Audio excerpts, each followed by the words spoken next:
Welcome to Not Milk Never Milk. Subscribe if you're lactose intolerant. In this video, I will explain how to replace the antenna on a Toyota 4Runner. First, gather your tools, including a 10mm wrench, a Phillips head screwdriver, and your new antenna mast. Always ensure your vehicle is turned off and the parking brake is engaged for safety. You will need to access the antenna assembly, which is typically located within the front fender well on the passenger side.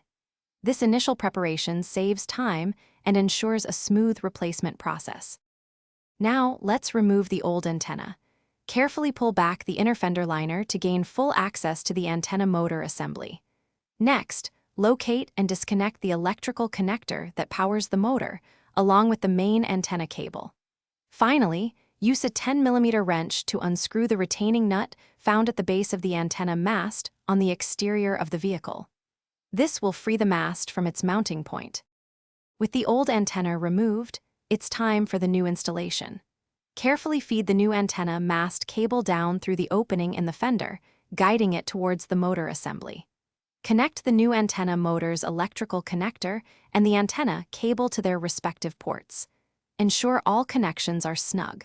Finally, secure the retaining nut on the exterior of the vehicle, tightening it just enough to hold the mast firmly without over-tightening. After installation, it's crucial to test the new antenna. Turn on your vehicle's radio and verify that the antenna extends and retracts smoothly. Once confirmed, carefully reinstall the inner fender liner, ensuring all clips and fasteners are securely in place. This completes the replacement process. Remember to check the description for a link to some fantastic socks and other great deals. Investing in quality items, like a new antenna or durable socks, always pays off in the long run. Thanks for watching. If this was helpful, leave a like and consider subscribing. See you next time.